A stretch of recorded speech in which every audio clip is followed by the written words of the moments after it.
Ma'am இப்போ second recipe எங்களுக்கா என்ன செய்ய போறீங்க? நம்ம வந்து ஈஸ்ட்ல இருந்து அப்படியே வெஸ்ட் போறோம். ஓகே. சோ ஒரு சிந்தி டிஷ் ஒன்னு, அது வந்து மஷ்ரூமோட ஒரு gravy. Super. Mushroom and potato போட்டு ஒரு கிரேவி. ஓகே, செய்ய ஆரம்பிக்கலாமா? மஷ்ரூம் உருளைக்கிழங்கு கிரேவி செய்வதற்கு தேவையான பொருட்கள்: காளான், உருளைக்கிழங்கு, வெங்காயம், தக்காளி, புதினா, கொத்தமல்லி, இஞ்சி பூண்டு விழுது, தனியாத்தூள், கரம் மசாலா, மிளகாய் தூள், மஞ்சள் தூள்.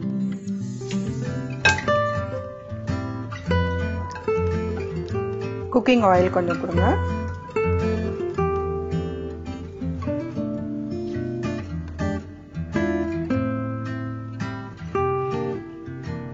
அந்த கிரேவி எப்படி மேம்? ரொட்டி அந்த மாதிரி காம்போவா?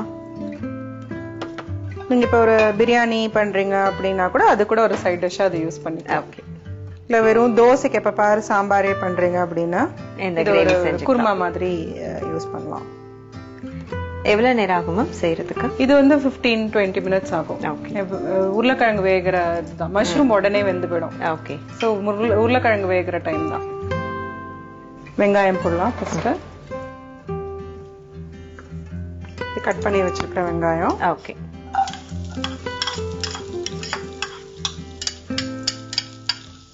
நீங்க வந்து இதை இன்னும் கூட உங்களுக்கு வந்து ஃபாஸ்டா முடிக்கணும் அப்படின்னா இதுக்கு வந்து ஒரு பூனா மசாலான்னு ஒண்ணு உண்டு. ஓகே. பூனானா டு ஸ்மாஷ் அண்ட் கீப்னு அர்த்தம். அந்த மசாலா அவங்க வந்து என்ன பண்ணுவாங்கன்னாக்கா ஆனியன், டொமேட்டோ, அப்புறமா சில்லி, கார்லிக், அப்புறமா இஞ்சி, இது எல்லாத்தையும் ஒரு தொக்கு மாதிரி பண்ணி வச்சிருவாங்க. ஓகே. அதை நீங்க பண்ணி உங்களோட ஃப்ரிட்ஜ்ல வச்சுக்கலாம். ஒரு மசாலா தொக்கு அது. அதுல வந்து நீங்க ஹாஃப் சால்ட் தான் போடணும். ஓகே.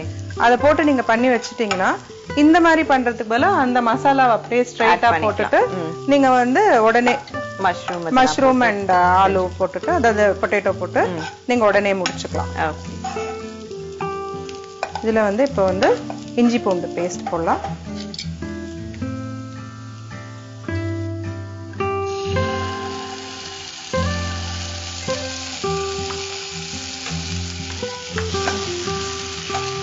தக்காளி,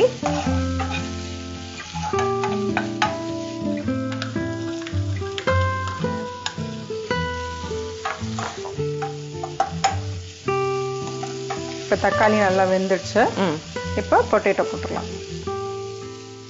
இது அளவு ஏதாவது இருக்காம? மஷ்ரூம்க்கு மஷ்ரூம் 1 போட்டீங்கன்னாக்கா பொட்டேட்டோ வந்து ஹாஃப் போடுங்க. ஏன்னா இது வந்து வெந்த உடனே இது வந்து உங்களுக்கு வந்து கொஞ்சம் மாவாகும். அதனால அது வந்து ரொம்ப போட்டீங்கன்னாக்கா திக்காயிடும் கிரேவி. ப்ராசஸ் சுலபமா முடியக்கூடியது. ஆமா ஆமா. பட் அது பாயில் ஆறதுக்கு, அந்த உருளைக்கிழங்கு பாயில் ஆறது கொஞ்சம் டைம் எடுக்கும். இப்ப வந்து உருளைக்கிழங்கு நல்லா அந்த எண்ணெய் உறிஞ்சிடுச்சு.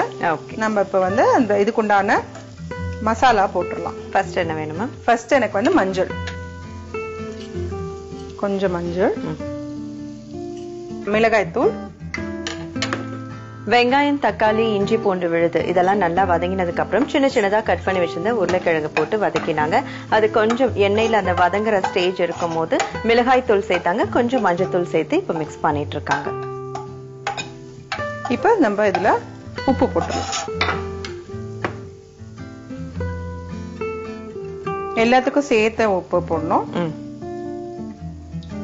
நீங்க இப்ப அந்த பூனா மசாலா போட்டீங்கன்னா அந்த மாதிரி பண்ற மாதிரி இருந்ததுன்னா நீங்க வந்து உப்பு வந்து கேர்ஃபுல்லா இருக்கணும். ஏன்னா இதுல அதுலயும் ஒரு உப்பு இருக்கும். அப்ப நீங்க வந்து திருப்பி இதுல உப்பு போட்டுட்டீங்கன்னாக்கா உங்களுக்கு வந்து உப்பு ரொம்ப கரிச்சிரும். ஏன்னா மஷ்ரூம் அலத்தை எடுத்துக்க முடியாது. அது ரொம்ப டெண்டரான ஒரு வெஜிடபிள். தனியா தூள்,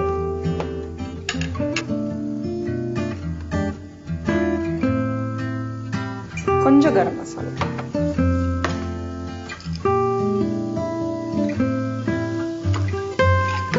இப்ப இதுல தண்ணி ஊத்திடலாம்.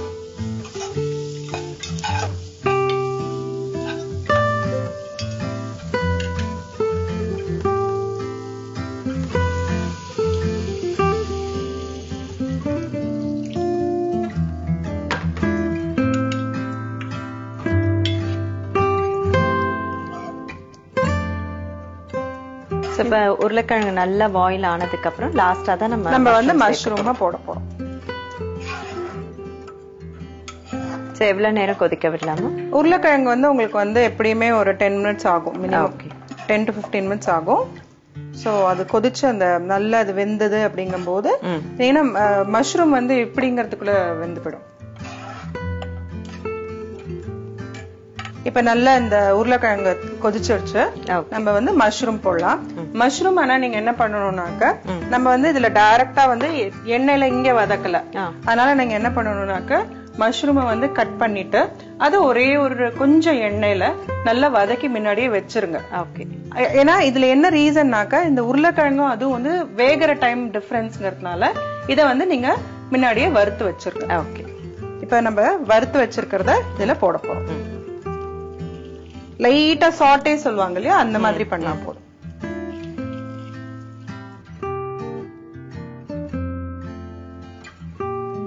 இப்ப இந்த மஷ்ரூம் போட்டோடனே ஒரு 5 மினிட்ஸ் இதை வந்து நம்ம குக் பண்ணுவோம். இதோட அந்த உப்பு காரம் எல்லாம் இதுல மஷ்ரூம்ல இறங்குறதுக்காக. அப்புறமா இதோட மொத்த குக்கிங் டைம் பாத்தீங்கன்னா 25 மினிட்ஸ் ஆயிருக்கும்.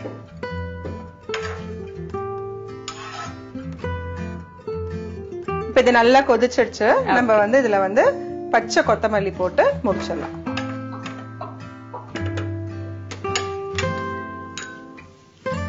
மஷ்ரூம் பொட்டேட்டோ கிரேவி முடிச்சிட்டாங்க. ஸோ ப்ராசஸ் வந்து ரொம்ப ஈஸியான மெத்தட்.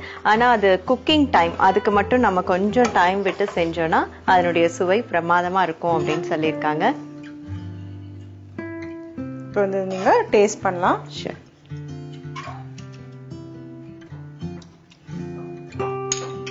சில பேர் வேணும்னா கிரீம் கூட விட்டுக்கலாம். மஷ்ரூம் மேல கிரீம் வந்து ரொம்ப நல்லா இருக்கும். ஓகே, ஃப்ரெஷ் கிரீம் விட்டுக்கலாம்.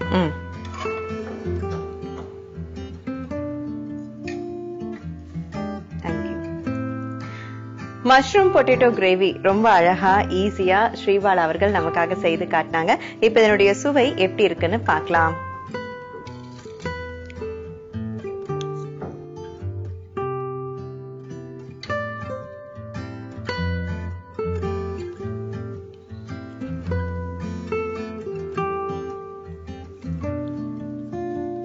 சூப்பர் மேம், ரொம்ப ரொம்ப ரொம்ப நல்லா இருக்கும்.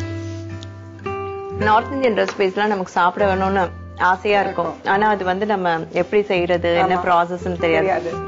ஆனா அதுக்கும் நம்ம யூஸ் பண்ற இந்த ரெகுலர் இன்கிரிடியன்ட் தான் டேஸ்ட் மட்டும் அவங்களுக்குன்னு ஒரு அந்த ஒரு டிஃப்ரெண்ட் டேஸ்ட் வந்து கிடைக்குது. ரொம்ப நல்லா இருக்கு ma'am. Thank you so much. Mushroom உருளைக்கிழங்கு கிரேவி செய்யும் முறை: அடுப்பில் வாணலியை வைத்து தேவையான அளவு எண்ணெய் ஊற்றவும். எண்ணெய் சூடேறிய பிறகு நறுக்கிய வெங்காயம் சேர்த்து வதக்கவும். இதோடு இஞ்சி பூண்டு விழுது, தக்காளியை சேர்த்து வதக்கவும். மேலும் உருளைக்கிழங்கு சேர்த்து நன்கு வதக்கி வேக விடவும். வெந்ததும் மஞ்சள் தூள், மிளகாய் தூள் சேர்த்து கிளறவும். தேவையான அளவு உப்பு சேர்க்கவும். பின்பு தனியாத்தூள், கரம் மசாலா சேர்த்து அதற்கு தேவையான அளவு தண்ணீர் விட்டு வேக வைக்கவும். உருளைக்கிழங்கு வெந்ததும் தண்ணீர் கொதித்ததும் வேக வைத்த மஷ்ரூமை இதோடு சேர்க்க வேண்டும். இறுதியாக புதினா, கொத்தமல்லி தூவி இறக்கி பரிமாறவும். ஓகே வீவர்ஸ், இந்த மஷ்ரூம் பொட்டேட்டோ கிரேவி எப்படி செய்யறது அப்படின்றத ஸ்ரீபாலா அவர்கள் ரொம்பவே அழகா நமக்காக செய்து காட்டினாங்க. பர்டிகுலரா நார்த் இந்தியன் ரெசிபிஸ் மேல கிரேஸ் இருக்கிறவங்க நிறைய பேர் இருப்பீங்க, அது எப்படி செய்யணும் அப்படின்னு யோசிச்சுட்டு இருப்பீங்க. சோ இந்த ரெசிபியை கண்டிப்பா நீங்களும் ட்ரை பண்ணி பாருங்க.